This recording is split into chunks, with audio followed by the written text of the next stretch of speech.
Les députés, les gouverneurs et les ministres ne peuvent pas être mieux payés plus que ces magistrats. Parce que même aux États-Unis, quand on nomme les juges de la Cour constitutionnelle, c'est comme un ange du ciel. Et ces juges sont payés plus que le président de la République.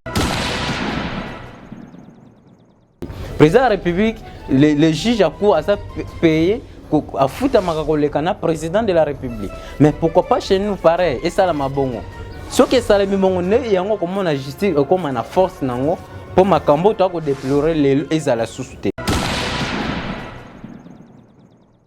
Union sacrée autre le bela qui pour y a une vision de changer en boka. Mais le gouvernement comme le gouvernement il va détourner. Ba mbonge ko bunga na caisse à l'état. Biso a toujours souffrir. Salaire ba séné ça té, ba fonction ba souffrir. Aujourd'hui même quelqu'un qui travaille à la banque a un problème de salaire. Est-ce que la question c'est est-ce que ce pays manque l'argent? Non. Mboko eza na mbongo belé, mboko eza ngi mbongo té. C'est payé à l'argent. Mais ça volonté kaka, ya bato basana balingi bango ba prendre en otage mboka. Biso to koma ba boto betela bango maboko to koma to bano landa bango ba roi. Donc eza maka soni totel mana bino bato bana na biso. Ces députés là faut ko landa bango, ils ne font rien. Ils ne font rien. Moi, je pense que même en 2023, les députés vont avoir un soutien. Tout le monde est là pour reporter les bisotés. Kamere Azalibanda. Willy Bakonga Azalibanda. Est-ce que Matata Pono juge Aza sauté? Cour constitutionnelle, il y a le Bezangate, Cour de cassation à le Bezangate. Ezali comme justice, ezali comme influence politique. Oh, ça même pas encore 2 ans. Mais Vital Keme Azali Libana, Ezama Kamba Soni. Nanenga Mibeko. Vital Keme Azali Libana, parce que il y a un jugement qui a été rendu par la cour d'appel. Franck Diongo qui reste l'exemple à suivre. Parce qu'il y a une continent idéologie à Papa Etienne Tshisekedi. Les lots bateaux va coller dans l'union sacrée les lots. Mutabanda qui est le connaissant Franck Diongo.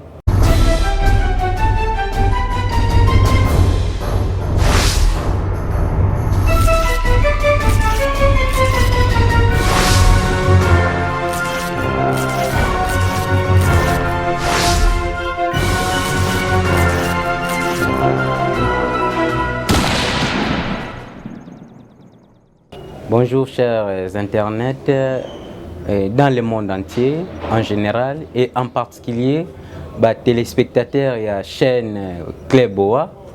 Naye Panabino, Nazali Ndeko Josué Matadi, Nazali Congolais et puis Naza acteur politique, je suis politicien, cadre dans un parti politique. Il y a mon amboka honorable Franck Diongo. Nangang peut-être un peu quelques masolo, quelques histoires na oye ko le kanakata mboka na biso. En tout cas, ça fait très mal na kata mboka na biso.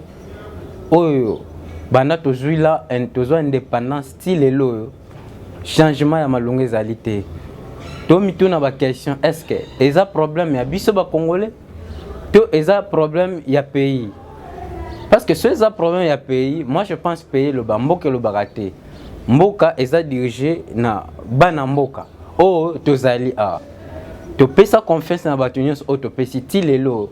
Ningsa malunga na kata Mboka ezate.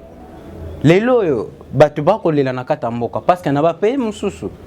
Babilo ko neti ba kolia, babilo ko neti ba justice, babilo ko neti kotanga. Et ça babilo ko oh l'état privilège na kata population na e.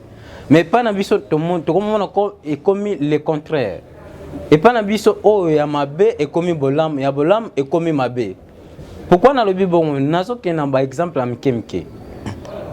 Tout le baki nous sommes en train d'instaurer l'état des droits. Nous avions tant soutenu ça. Mais oui, nous avons la séparation des pouvoirs. Nous avons le pouvoir exécutif, législatif et judiciaire. Mes intentions se dirigent directement vers le pouvoir judiciaire. Oh, pouvoir, c'est le pouvoir le plus important que je peux dire. Oh, et tout yamabe au bas au samboka, tout yamabe au balingi développement mboka et salam. Et ça le pouvoir le plus important. Mais au Congo, c'est le pouvoir le plus important. Parce que ça pouvoir ils ont négligé. Pourquoi on a le besoin de négliger? les magistrats ne sont pas bien payés. Dans un État comme le nôtre, les députés, les gouverneurs et les ministres ne peuvent pas être mieux payés plus que ces magistrats. Parce que même aux États-Unis, c'est OK. Quand on nomme les juges de la Cour constitutionnelle, c'est comme un ange du ciel. Et ces juges sont payés plus que le président de la République. Le président de la République, les juges à Cour sont payés à foutre le président de la République. Mais pourquoi pas chez nous pareil? Et ça, la mabongo. Ce que ça la mibongo, il y a comme la justice, comme la force, pour ma cambo, tu as déplorer les à la société. Toye awa, na le blamuke MLP ou abisso. MLP, ils ont un mouvement, le mouvement c'est progressiste.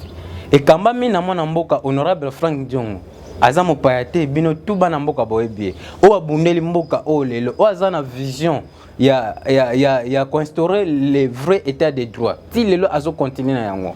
Les gens se posent des questions, mais c'est Frank Diongo là, il a tant combattu na mboko, c'est le seul leader o akangama na ba régime tout passé, bakanga na régime ya Mobutu, bakanga na régime ya Désiré Kabila pe na Désiré Joseph Kabila, na Kabila le fils.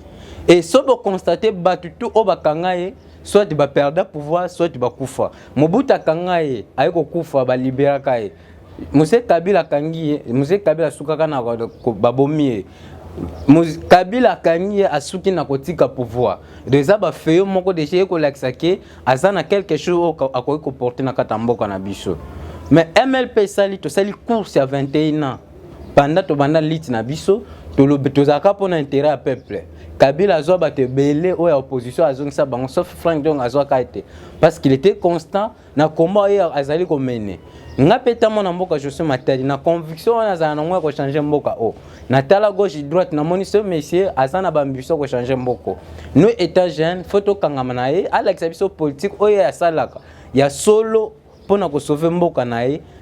Toye ba pepo biso pe to remplacer lobby to pe lobby ya omoni toza peme na ye les jours au Frank Diongo akosala ba makam o biso to ko lobate lelo nezomona o akekuna o asali boy parce que naza si akosala ngote ki asali yango biso ta ba gente to ko promettre que tozala na to changer mboka en tout cas na ko yebisa bino ke ngana longwe pa mona mboka Frank Diongo parce que mona mboka Frank Diongo akomi na même système o apekisaki raison pour laquelle omoni ke asa dynamique ti lelo tozana pouvoir te pourquoi pouvoir eyaka, peuple ne peut pas pouvoir, toko buna tozo pouvoir, toko zo paye yango parce que c'est le peuple qui donne. Suite à combat honnête et juste au tali comme mené, peuple a coupé ça toujours pouvoir. Mais c'est important pour na biso retenir les MLP ils ont ouvert pour tout le monde. Nazali pe président communal ya Selemba, nazape cadre na kati ya fédération, au cadre na kati ya fédération ya Funa, toza disponible, toyambaka batu nyonso na ba problème na ba doléance, tout le monde qui a besoin d'adhérer les partis à koki koya problème, ils ont ouvert pour na mutu nyonso et c'est gratuit. To kotala na kati ya parlement na biso, mais éviter mboka eza soni. Bino batu to la na bo la na biso na kati internet, bozana ba poto boza partout dans le monde entier. Je crois que c'est le seul parlement où on est dans le monde qui est cité. Tout le monde est dans le parlement pour nous le mboka. Mais au lieu de le mboka, il y a complice. Le président de l'Assemblée nationale, qui m'a Janine Maboun. Parce que il y a des fanatiques, au lieu de la présidente de l'Assemblée nationale, elle était fanatique du président Joseph Kabila. Et la dame est partie.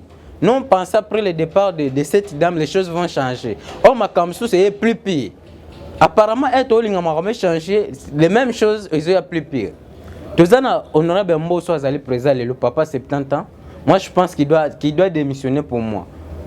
Parce que comme gardien du temple, même il y a une union sacrée. Une union sacrée, autre le bel qui peut y a une vision de changer en Mboka. Mais le gouvernement, comme le gouvernement, il y a des tournaires. Bambonge ko bunga na caisse à l'État.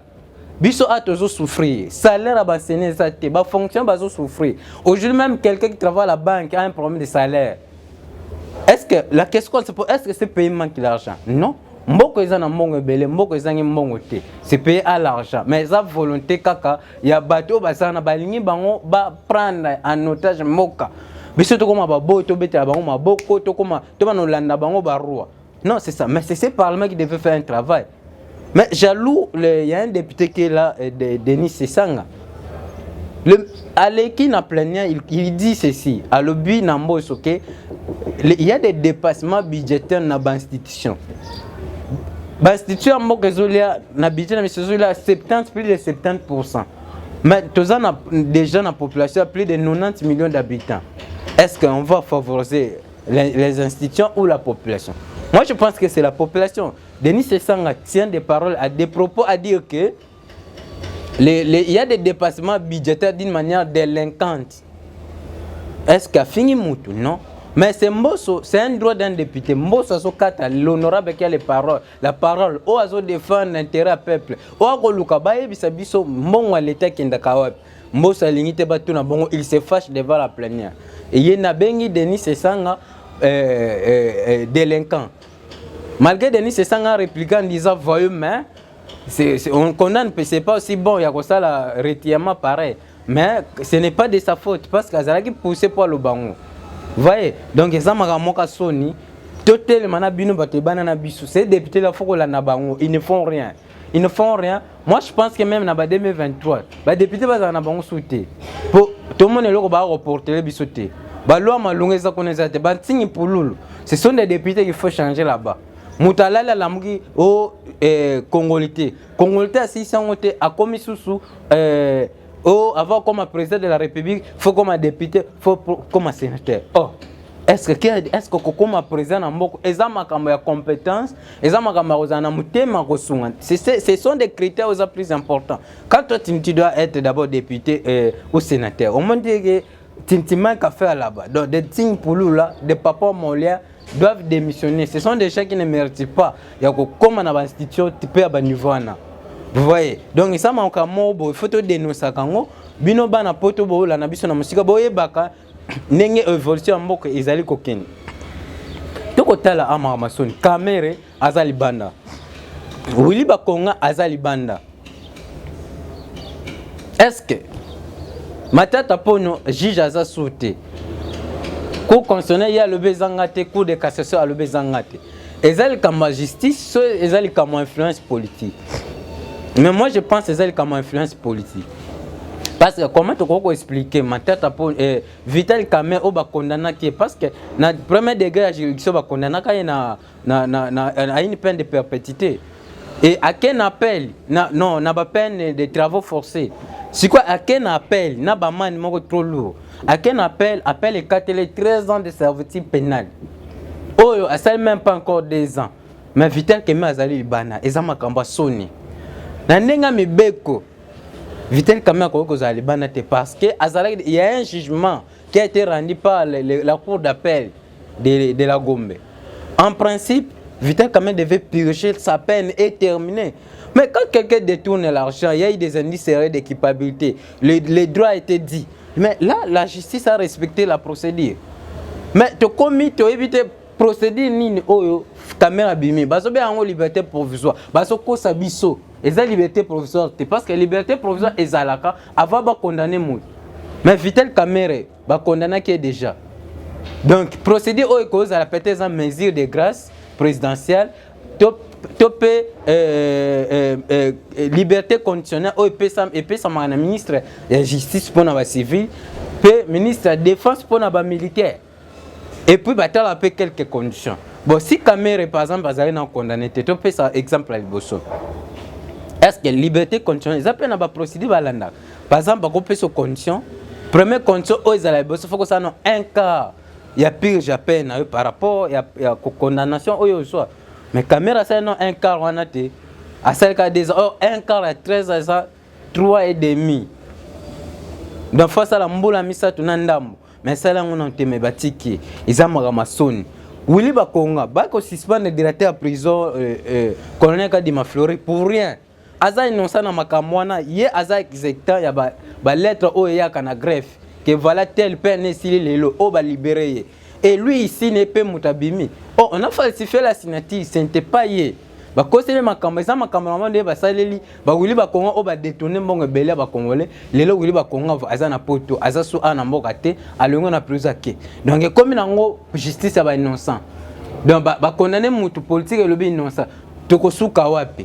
tokosuka wapi lelo ba détournement epai makambo nyonso eza epai donc eza vraiment makambo soni yango toyepa na biso toza na collaboration makasi na bino bato na biso internet bato ba na poto surtout bato ba kolanda chaîne oyo ekotala mokili mobimba na yebike bokotala ngai naza ndeko je suis na tellement na ba chaîne ebele na bi ape bozala actif bolandaka biso bolanda chaîne oyo na lekango pe ba jour ebele en tout cas tozala de cité po boko zanga ba information tene to leka biso tozana pona ko dénoncer et si to kufa ko kundaka netika ba kuna biso tozana pona ko dénoncer ba pomo oyo ko leka na kata mboka soki na kufi so na lobi na kufa so na lobi te na kufa malamu na lobana kufa yango mana to ya ko loba to riska ba vie na kata mboka na makambo etali makambo politique ti le to continuer ka so to moni changement te to ko tika te to banaka ko dénoncer ti na suka donc yango ni na ngina résumé bino mo makambo mike ne makambo soni ekoleka na kata mboka na biso donc en tout cas tozala bomoko bozala branché na kata chaîne oyo toko continuer ka nde to lobby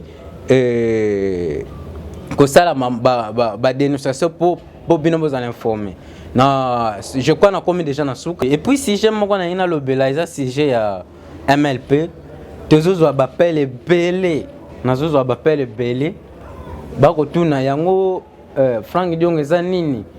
Non, Frank Diong c'est un grand politicien Yamboka Olelo. C'est Frank Diong qui reste l'exemple à suivre parce que y a une continent idéologie à papa Etienne Tshisekedi. Lelo bato ba ko na nyo sacré lelo. Mutabanda ke lo connaît Frank Diong. Et abimi bolo ka lobby démocratie et Félix asala ki coalition na ye nande ko Kabila. Frank Diong lobaki te to soutenir mon mboka po ya za mon mboka. Mais dictature na démocratie et yokanaka te. Soit la dictature doit agomela démocratie, soit la démocratie mais la dictature. Alors c'est le cas. Bato baboya oh Frank Diong akoluka musa ezai mama musala te. Eza makamba ba solo oya lobaki. Donc lelo to moni Kabila pe bakabona. Mais tendance la biso to ko continuer kaka. Ko kabona ya Kabila yango te si ça qui passe ko continuer. Biso est un parti politique. Toko préparer l'élection en 2023. Toko m'appelle biso moko na place sango poto sala mosala vérité obino bana moko pesi Frank Diong confiance style que oui, c'est un homme très sérieux na mosala ne o ko sala pe vérité za na posa bekite vous avez vu parce que lelo to maka politique za le kuta mais boko yo kabino moko makambo ko sala ndenge toza eza koleka donc na yebisi bino tozala patient toko kene malembe bino ne bopesa pouvoir bino ne boko réclamer Frank Diong pouvoir akozwa pouvoir batunaye bino pe boko koma na pouvoir pe biso to diriger mboka o mutema malam otoza nango to kota to tiango na carte application et puis bapel belé kokota na téléphone do lobi ah Frank Diong akosaka te MLP akosaka te est-ce que chef de l'état na li o zoko keni parce que tout monde est pas o abimisi caméra o asalibo o justice est-ce que azo préparer te